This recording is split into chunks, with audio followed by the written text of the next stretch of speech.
And we begin this morning with the resignation of 7 deputy national officers of the People's Democratic Party, the PDP. The 7 officers resign in protest against what they call poor leadership. Those who resign include the Deputy National Financial Secretary, the Deputy Legal Advisor, the Deputy National Auditor. Others are the Deputy National Publicity Secretary, the Deputy Women Leader, and the Deputy Organizing Secretary. Their resignations come amid defections of major stakeholders in the party. This has further deepened the crisis in the main opposition party in Nigeria. They allege that due to a lack of financial transparency within the party, they cannot continue to work with the National Working Committee. It is believed that the resignation is connected to calls for a change of the current leadership of the party. Dr. Bati and Rufai, the PDP in crisis. Well, reactions also. The ruling party, the All Progressives Congress, is today facing stringent legal complications which have thrown its leadership into confusion since last weekend, after a Supreme Court judgment in the Ondo State governorship election sounded the alarm. The judgment suggested that the party would have lost the state to the PDP had the opposition party's governorship candidate, Eyitayo Jegede, joined APC's National Caretaker Committee chairman and governor of Yobe State, Mai Mala Buni, in the suit.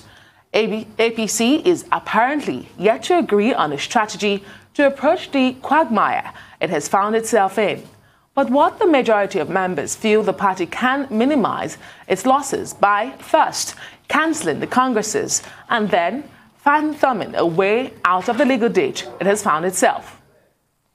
Meanwhile, after 22 years of unbroken democratic governance in Nigeria, the country is still grappling with stability in the political parties.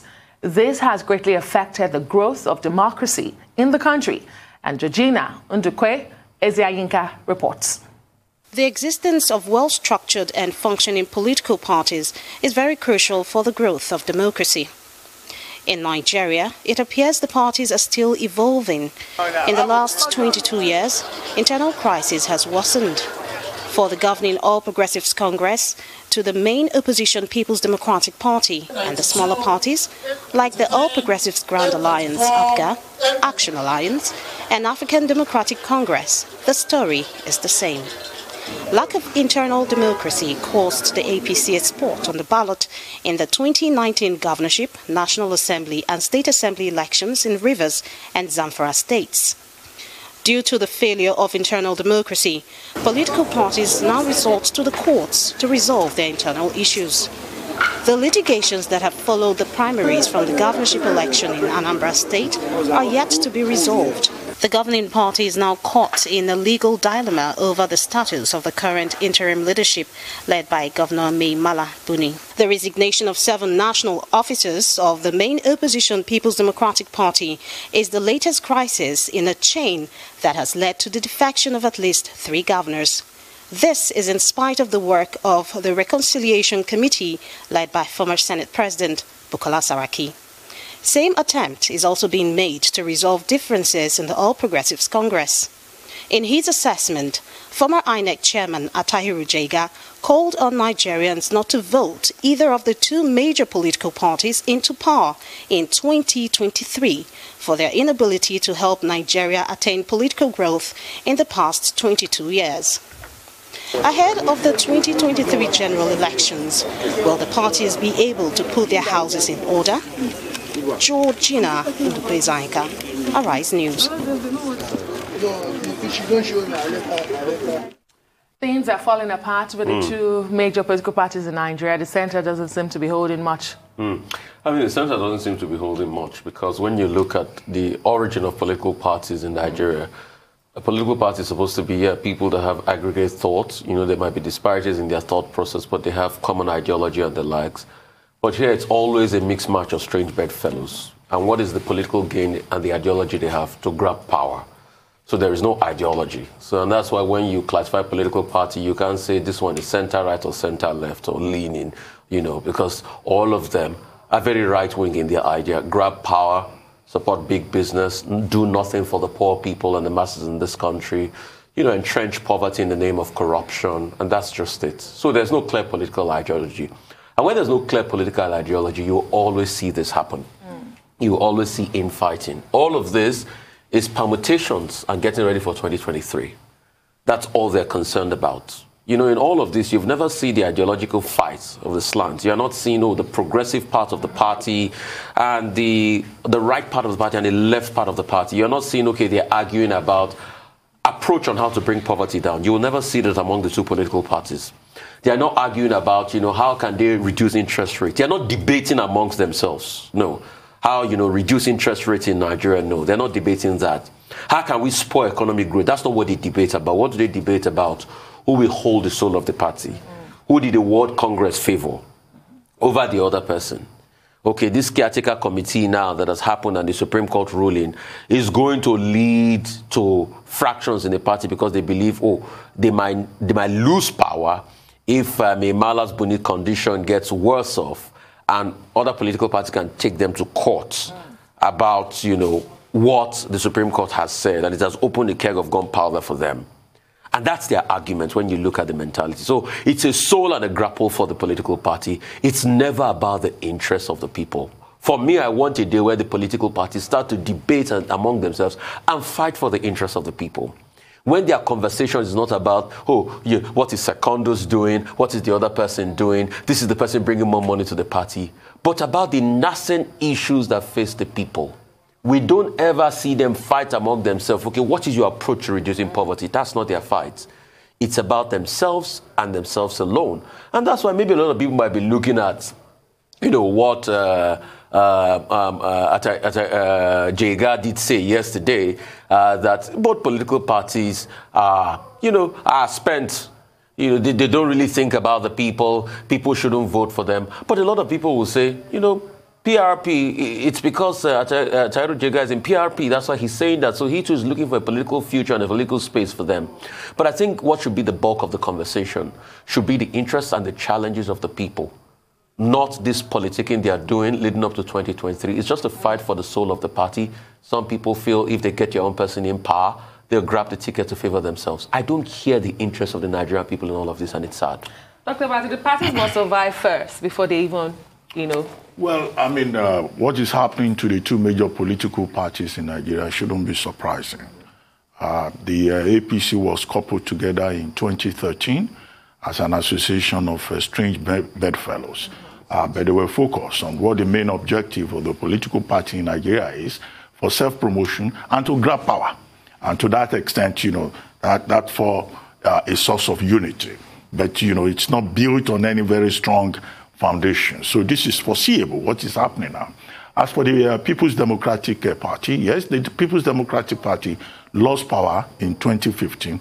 But since then, the party has not really been able, to also unite properly and focus on how it can get power back. And with the PDP, to have about 7 deputy governors in the National Working Committee leaving, that's a serious matter.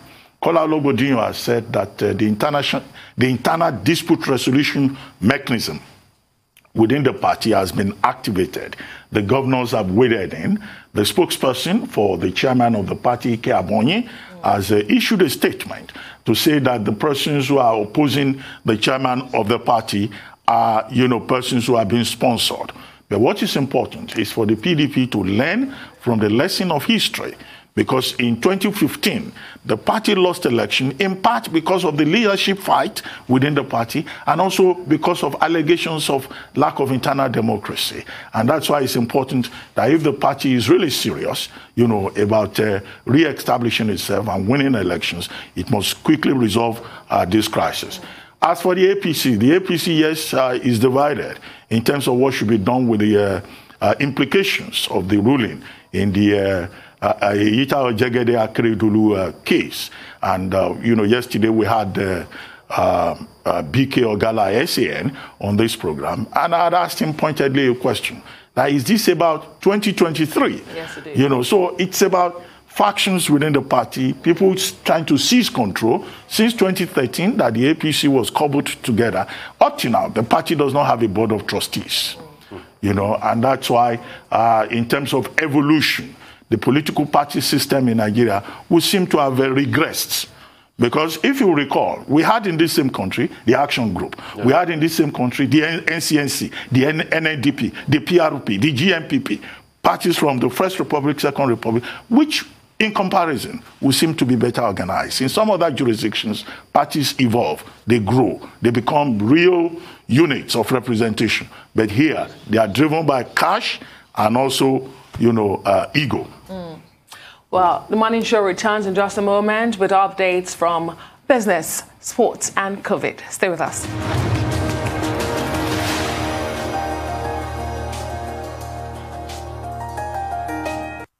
Welcome back to the Morning Show here on the Rise News. And just before we go to the updates on business and COVID and sport, let's stay a bit with this news stories. This is very important for Nigeria's, we say it's nascent democracy, but it's been uninterrupted for over 2 decades. However, these two political parties play a significant role because you have to have the political parties present candidates for the people to vote. So whatever they do plays a huge role in all of that. Well, the problem is the political party system, as units of representation in the democratic process.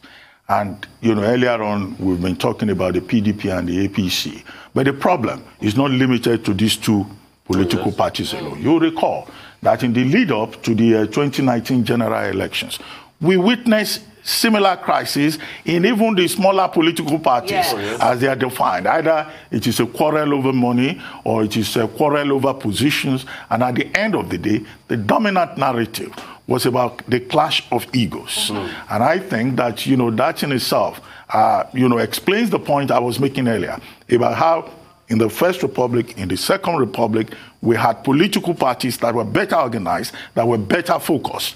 And what was the issue at that time? It was because, members of political parties at the time had a sense of ownership. But over the years, since 1999, the dominant factors of godfatherism and also of money bags and of, persons trying to hijack the political party has been the case. Look at yesterday when we had, my former colleague on the show, Umar Sani. Umar Sani was talking about how, somebody had been using money. It was specific, Governor Wike of Rivers, to dominate the political party. But if we check the example of the past, say, for example, with the Action Group, you will have a party membership card, and that party membership card, there will be a part of it where your donations, your contributions, you will contribute money to the political party. So it will be a case of, everybody operating more or less on the principle of equal funders, equal joiners. But there isn't that again. And the present INEC chairman has warned correctly before now that, look, political parties have to pay attention to internal party democracy.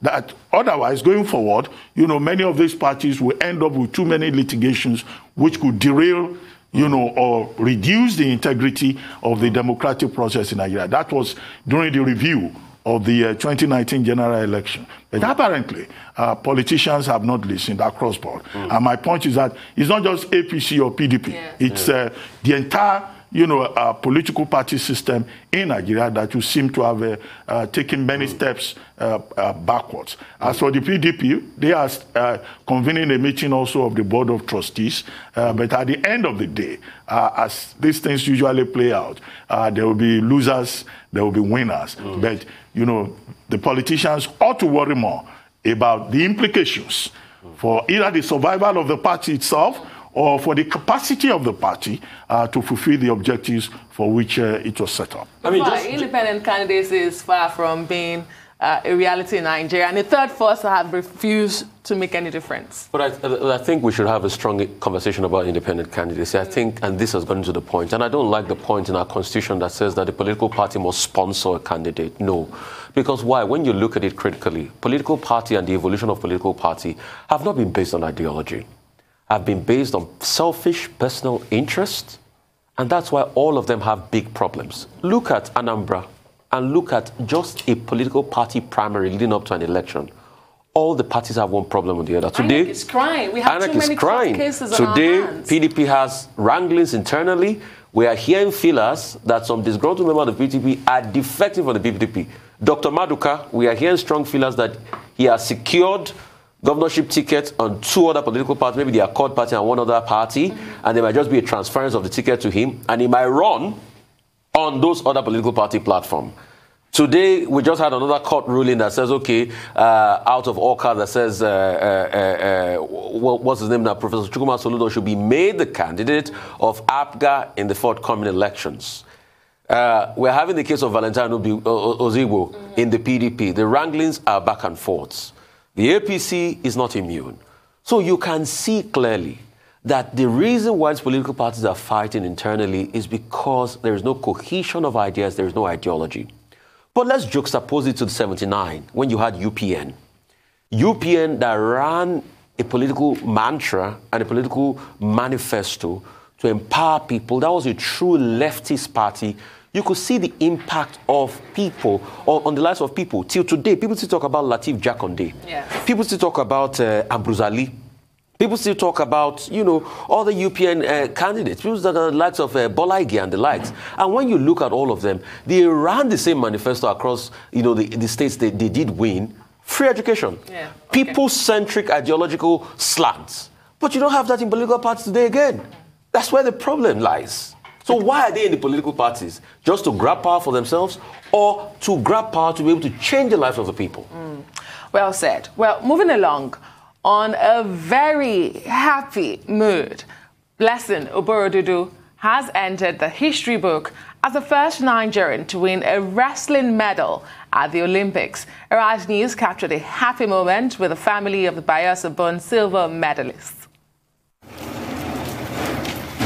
Blessing Oborodudu's sisters led me to their mother, who resides at the Green Villa area of Yenagoa.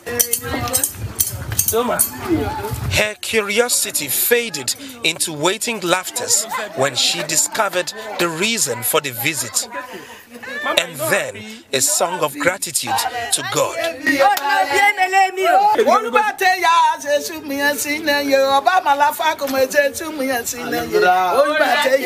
Mrs. Aibebi Alison Oborodudu is happy over her daughter's success story at the Tokyo Olympic Games. Biya melakamu amami unweti bodem biya melakami ene akpon senke ya me pade biya melakade ya me pade ena ya mumutimi governor balawa timbode biya melamakami penai pempo biya melamtimi seye mi am penai balawa bodem am unweti bodem biya melamakami andodio do kam kana na webe kulumi. My father name don't come out. Oh Nigeria, oh Bayelsa State. I am rejoiced. That name don't come out before. They make that name fall. And now the name they come up again. I am rejoicing. She says goodbye as the first winner ever of a wrestling medal at the Olympic Games. The widow of 5 children watched the video of her daughter's fight in the finals of the 68 kilograms wrestling event and the medal presentation. I remember when she started in secondary school, and at first my late elder brother was like, "You are a woman, you can't wrestle." So today I'm just like that. Yesterday I was like feeling, if he were to be alive to see this glory right now, I know that the joy he will feel inside of me. I was just thinking, I said, wow, this man was supposed to be alive to see this joy we are feeling right now. Blessing Oborodudu made us proud. She lived with when she started this wrestling. The day she started wrestling, I even said to her brother that Blessing she's a woman. I can't a woman who wrestling with it. I don't like it. But a coach, which called Coach Igale, came to our house and begged the brother, please, release your sister to me. The brother said, well, I don't know if this is her will, let her go and do it. Then actually she went. But in fact, to be sincere, the sad part is that I miss my husband. I miss my husband. For him to not experience this joy that I'm experiencing today.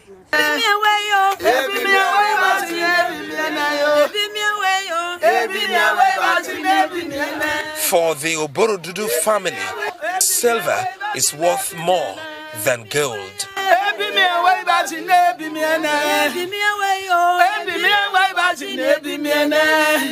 Jesus' name. Ovieteme George, Arise News. I can tell you that the camera just by a split second missed Dr. Abati's dance steps. Yes, because I mean... We're sharing the excitement. Yes, certainly. And, you know, yesterday I was saying that Blessing Okorodudu is destined to become a blessing to Nigeria.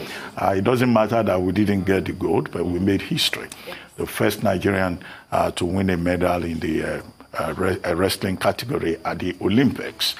She lived up to the expectations of Nigerians.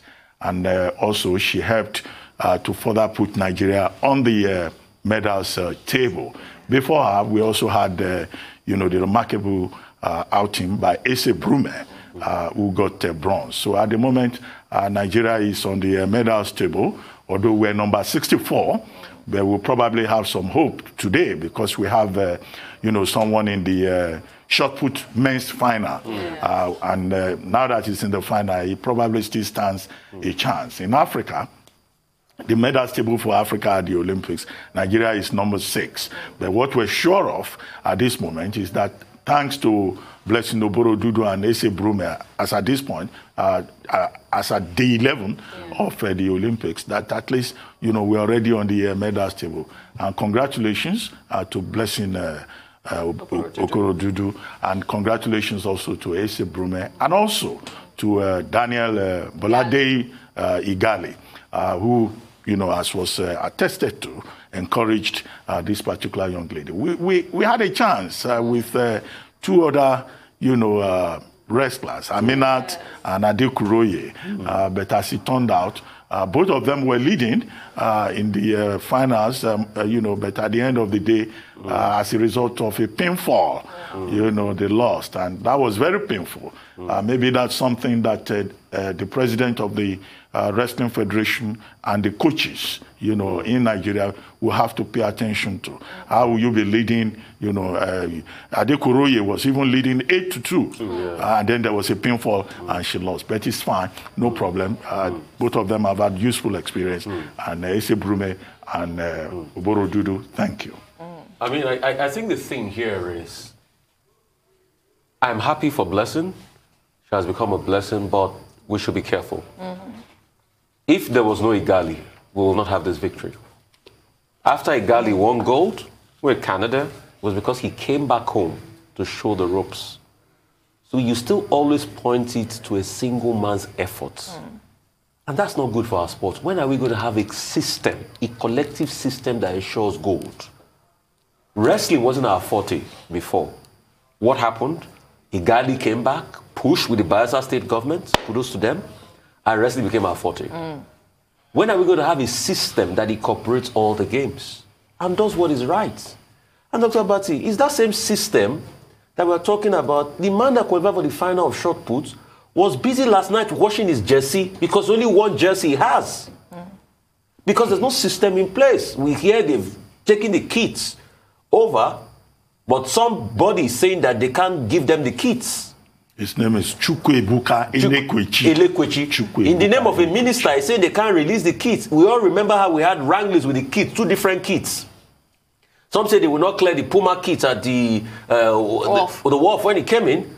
But now they've sent that kit over, but the only person that qualified for shot put, the finals of shot put, has to be washing his kits. It's sad. That's why I say we should collectively as a system try to build. Because you see, we can't keep depending on the fact that we'll have passionate Nigerians like Igali to come and discover the talent. What is the National Sport Commission doing? What are we doing with our sporting system? People build a system. Britain today can win a lot of medals because they had a disappointing tournament in 88. After that 88 Olympics, they said, no, we'll go back and we build from the drawing board. But you see, in Nigeria, when we say we'll go back to the drawing board, we don't do anything in the drawing board. In fact, what we draw a doodle on the drawing board. That's what we do. We don't draw anything constructive on the drawing board. Can we find the drawing board? We can't even find the drawing board. Except to say that it's not just about National Sports Commission. You know, you discover talents at the grassroots level. And the states have a major responsibility. And that was why when the governor of Edo State elected to celebrate Adekoke and promised that he would support sports development even more. We were commenting on that. That's a good development. These state governments in this country, we used to have a governor's cup. We used to have principal's cup.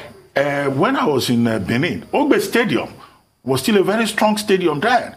And we used to go there to go and watch matches, and you see people swimming, you see people, engaging in sporting activities. There's Row Park, or there used to be Row Park here in Lagos. So you had those community-based, sporting facilities all over the country with the state government supporting them. But today, many governors just talk about sports, and you get improvement in terms of results on an episodic basis. Yes. If you have a governor who likes sports, it will see the impact. If another governor comes in and is not interested in sports, nothing will happen. Yeah. That's not how serious countries run. In fact, in other countries, even neighborhoods have sporting centers. Where are our sporting centers? We have a larger population of pepper soup joints. Yes. We used to have table tennis tables all this while, but they are nowhere to be found again. Oh, we have to go now. Thank you so much, gentlemen. That's all on the news headlines. We'll be back after the short break. Please stay with us.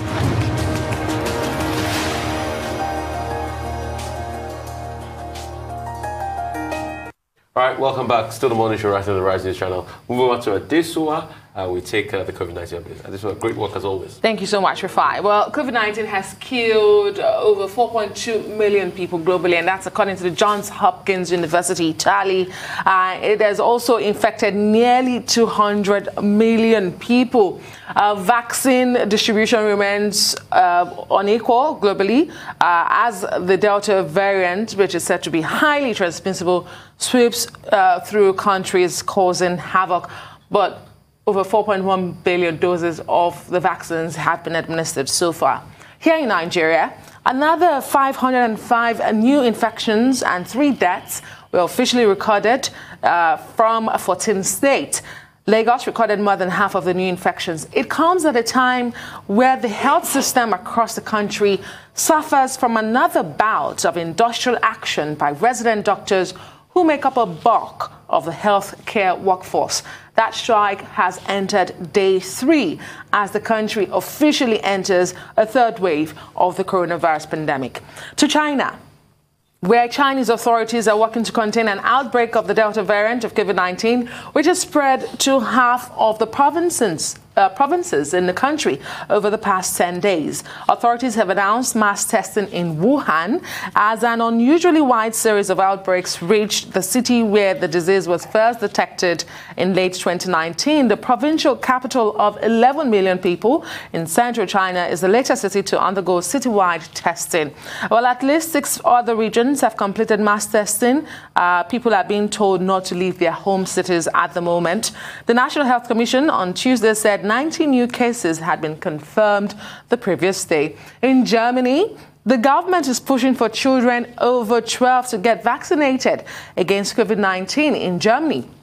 But it is a controversial appeal because the country's vaccine authority hasn't yet recommended the jabs for 12 to 17-year-olds in Germany. The head of Germany's Standing Committee on Vaccination has again defended the advisory group's decision to not endorse the vaccination of teens. Thomas Martens says they cannot issue a blanket recommendation as long as they are lacking the necessary medical data to do so. And finally, to the U.S., where New York City's mayor is trying to drive infection rate down by requiring proof of vaccination starting this month. Mayor de Blasio announced Tuesday what is believed to be the first government-issued mandate in the United States requiring proof of COVID-19 vaccination for people taking part in indoor activities in the city. Workers and customers of indoor restaurants, gyms, and entertainment and performance venues will require people to show a vaccination card or city or state vaccination pass, or they will be denied entry. Now, this move has been endorsed by President Joe Biden, who yesterday also called out Governors Abbott of Texas and Governor DeSantis of Florida for resisting COVID rules in the state. He says they should help or get out of the way. Let me start with New York City. New York City and Mayor de Blasio, and also the New York Governor, Andrew Cuomo, also supported the idea, at a statewide level. The New York City is called the Key to New York City Pass, and it's a COVID mandate. And there was something that Mayor de Blasio said. He said that, look, they have tried incentives. They've tried to encourage people. They've tried to make it a voluntary thing for people to take the vaccine. But there's still some measure of resistance. Throughout the United States, yes, 70% of adults in the U.S. have taken the first shot.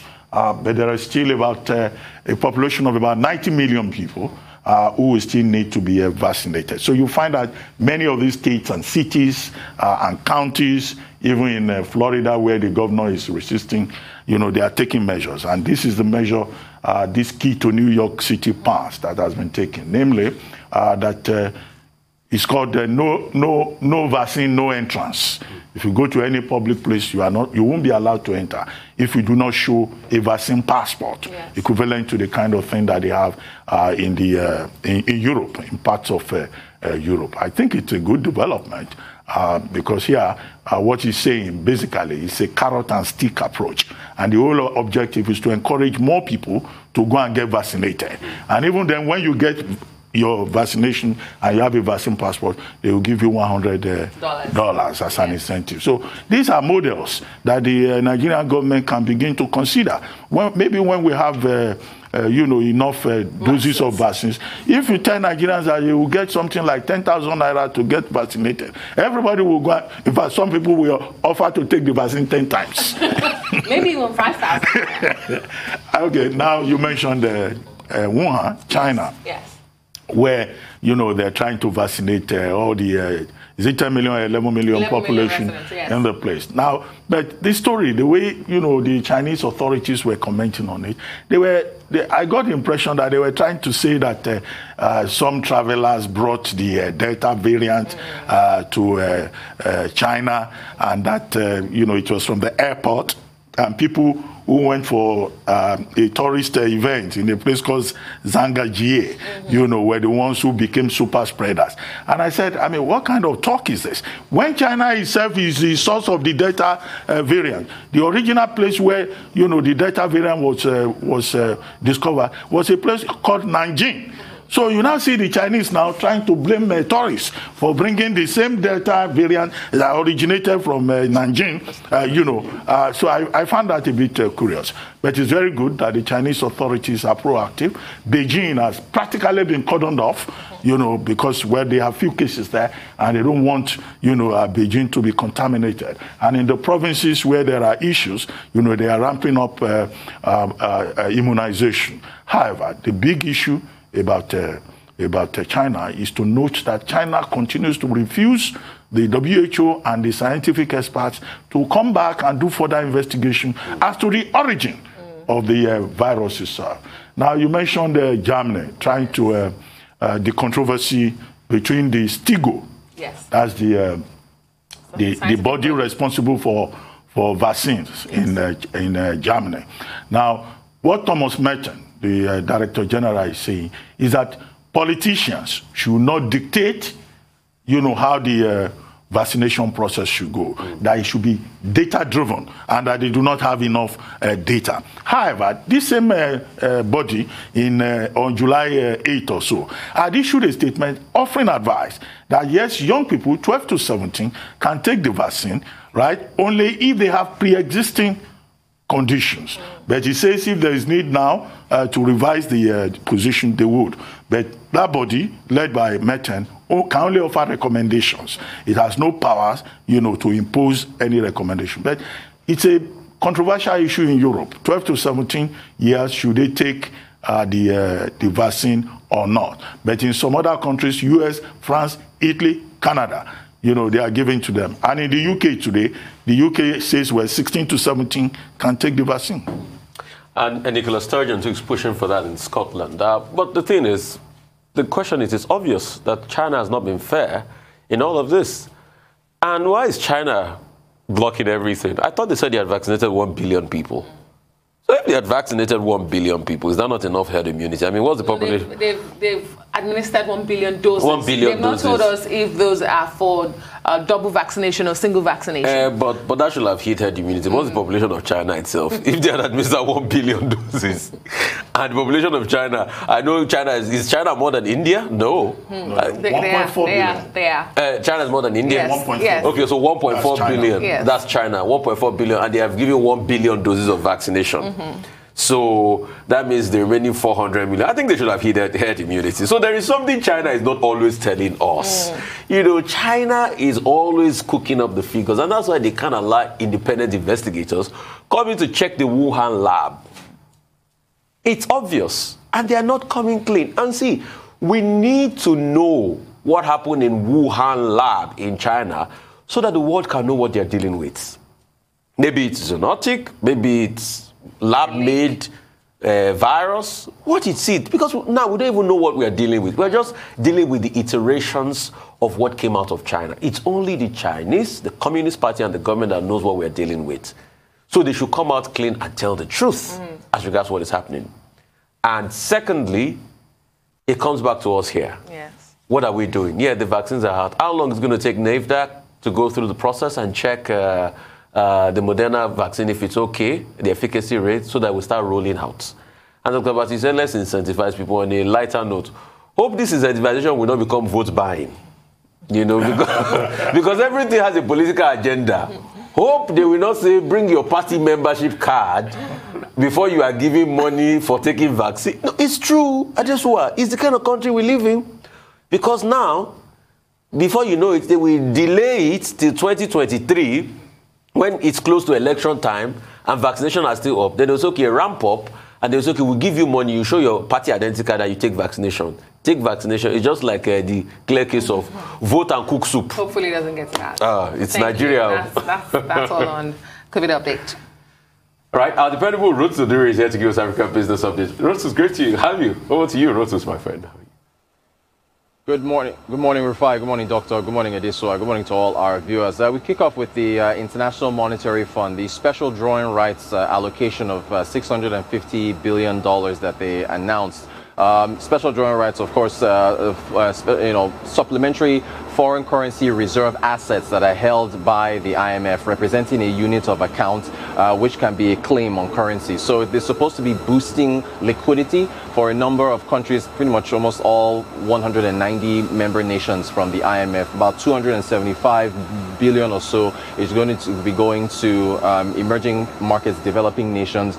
Nigeria apparently is going to be getting about $3.4 billion out of that allocation. The allocation takes effect August of the 23rd. And Kristalina Georgieva, who is the managing director of the IMF, said that, of course, this is something that is meant to boost liquidity for countries that have been impacted. It's not just emerging markets. The rest of that balance is going to go to developed nations as well. I think that Nigeria should, this is going to, go to the reserves, of course. But in terms of vaccination, since you were just talking about that, Adeso just talked about what New York City is doing with Mayor Bill de Blasio and the whole Key to New York thing. Incentives haven't worked as much, which is why you're seeing nations around the world moving towards mandates. We can't mandate here because we don't have enough vaccines to go around. And most vaccine proliferation has been coming through purchases. I know we just 4 million allocation we just got from for Moderna was from the United States. So Nigeria has to look at, as far as what to do with a portion of that 3.3 billion that we're getting from the IMF, has to look at trying to ramp up vaccinations across the country.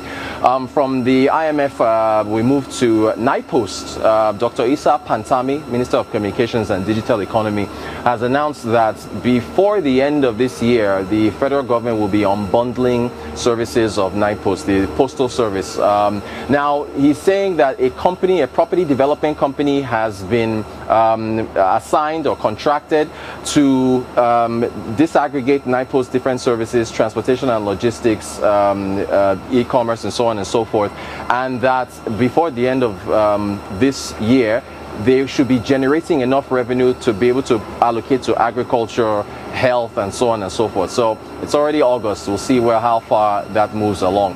From Nigeria, we move to South Africa. Eskom, one of Rufai's favorite topics. Eskom Power Company is looking at restructuring. They are looking at talking to advisors that will help Eskom break into 3 pieces for generation, distribution, and generation, transmission, and distribution as far as power is concerned. Eskom is, suffering under the weight of about $28 billion in debt, about 400 billion rand, and it has been leading to incessant power cuts that we're all familiar with. So they're thinking that by restructuring and breaking into 3 pieces, it might be able to help the company manage its debts by breaking into the further pieces. We'll see how that works. President Ramaphosa, incidentally, called for this breakup of Eskom into 3 pieces about 2 years ago or so. So again, they've now actually taken some action here to where they are looking at talking to advisors to see how that works out. From South Africa to Kenya. Kenya, there should be a chart up there where you should see, and it should say Kenya's outstanding. Actually, it should say agriculture is missing from there. Kenya's outstanding agricultural loans, non-performing loans. About 109 billion shillings was allocated to Kenya's agricultural sector. 16% of those loans went bad. That was March 2020. They've now risen to 23.67%. Now, if you compare that, if we go to our next chart where you compare non-performing loans by different sectors, agriculture has now shot past construction and even trade. Construction in second place, about 23.5. Trade is about 15-16% of non-performing loans, which goes to show how badly the agricultural sector, which represents about 1/3 of Kenya's economy, has been hit hard by the COVID pandemic. So that's something the government in Kenya is looking to address. And then finally, back to Nigeria, or maybe back to still Kenya, Nigeria. Birthday celebrations for our very own central bank governor, Gordon Mefele, who, I didn't know this, he actually shares the same birthday with Barack Obama, who's also turning, they're both turning 60, Silver Jubilee celebrations for the both of them. So, yeah, but Obama's half Kenyan, so he fits into the African business narrative. And so, yeah, I mean, you look at how both men and the impact they've had on their respective economies, one being the governor of the central bank of the largest economy of Nigeria, of Africa, and the other being a former president of the largest economy in the world. And that's our African business update. Let's start with NIPOST. There was a time in this country when NIPOST was very vibrant, when you could send a letter and it would get to its destination in a matter of 2-3 days. There was a time NIPOST was providing services, logistic services and all of that. But with the advent of mobile phones and the advent of Twitter and all these social media platforms, the big danger, one of the big fallouts has been the death of epistolary. That is the culture of letter writing. How many people still go to the post office these days to go and buy postage stamps and send money? And with mobile money, how many people will need to go anywhere, to go and buy, what's that thing we used to buy then? Postal money order, to send money across the country. So technological advancement and all of that changed NIPOST. And we've been on this issue of the unbundling of NIPOST for quite a while. In June, the Senate passed a bill in which it was proposed, that's the passed the bill amending the NIPOST Act. And one of the major highlights is that NIPOST will be unbundled into 6 different companies. But I think that a lot of thought, more quality thought, will need to go into what is being proposed about this unbundling. Because one of the companies, we're told, will establish microfinance banks in all the 77 and local governments in Nigeria. Okay, that's no longer postal service. That's banking, right? So the new mandate for NIPOS, if it is a microfinance, what is the quality of experience that is available in the postal service body? But the argument is that this will promote financial inclusion. So it's not something that can be rushed. Now NIPOS is going to start doing a property business, property development. And then it will go into logistics. So I see all of this as an attempt just to, revive the company. But those who are working on that should not, overstretch it. That's the issue with NIPOS. As for the CBN governor and President Barack Obama, both of whom are celebrating their Diamond Jubilee today, well, congratulations to them. I read a piece by a guy called Sunday Ogu, I think, either yesterday or early this morning, in which he was celebrating Mr. Godwin Ifeanyi Emefiele at 60. And he focused mainly on what he's been able to achieve as a CBN governor, the various interventions with regard to agriculture, with regard to small and medium-scale enterprises, even the plan to bring up a digital currency for Nigeria by the end of this year. How he's been very strict in controlling the banks, and one of the most recent measures, sanctioning the BDCs and withdrawing their licenses. I mean, the essay provides, a very good commentary on what the CBN governor has been able to achieve so far and the kind of commitment that he has brought to the assignment that he has been given. And all of that, I guess, is summarized in the special congratulatory message from the president of Nigeria, who praised him for his diligence, for his commitment, and for his passion. I think that that's one presidential commendation that Godwin Emefiele should go and frame and put in his living room. Well, I see you are smiling. Okay. And then finally, Barack Obama, 44th president of the United States. I think he will be more remembered in terms of his legacy. As president, as 44th president, there is a consensus that, America's image, improved significantly internationally and also locally. He created jobs, about 11.3 jobs when he was there, or even more. He was the man that took out Osama bin Laden. He's also remembered for Obamacare and Medicaid, the Affordable Care Act. And there was also an act, that he provided leadership in with regard to the rights of the LGBT community. And of course, even in retirement, he remains one of the major world figures and is regarded as one of the presidents in American history in the first year. That, I think, is very important in terms of legacy. Of course, the distinction, the achievements of President Obama were further highlighted by the kind of tumultuous tenure that Americans experienced during the 4-year presidency of President Donald Trump. So for me, I'm excited that people have started to think about NIPOS. I have always made the argument that NIPOS can be the next unicorn out of Nigeria. And what are the assets, Rotus?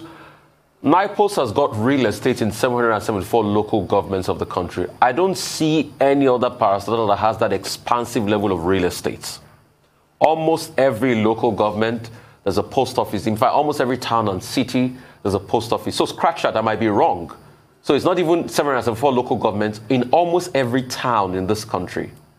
And they don't just have a post office space. They have large expanse of real estate that the postmaster in that area stays and the likes. Secondly, it's got a very expansive network that if it digitizes and it brings technology to bear on this, it can scale. Thirdly, it can go into so many things. There are many iterations of logistics now. Just like Amazon has gone into the payment solution business and the likes, you can iterate logistics in any way possible. So there are possibilities across board. Apart from that, you can also start to acquire other courier companies and make it work under this Brink umbrella body. And it is possible. Rotus today, Canada Royal Mail is worth $7.8 billion. In fact, it would interest you to know that there was a point that Bill Gates got richer. It was because the stock price of Canada Royal Mail increased. So people from all over the world invest in Canada Royal Mail. And that can be the same for NIPOS. If you unbundle it, make it attractive to investors, it can be the next big thing out of Africa and add some more revenue to the government. But the question is, are we going to do it right? Well, the thing is, the NIPOs that they are unbundling will still be managed by government. Yes. If it is managed by civil servants, by government officials, you may not achieve whatever goals have been expressed in the amended act. That is where the fear is, because anything government touches, you know, they tend to mess it up, as we have seen with many other agencies that are run by government. And the government is insisting that this is not a case of privatization. It's just commercialization, revenue, greater efficiency. Can you do that with civil servants? Well, we'll wait to see. Time will tell, as they say. Thank you so much, Roger.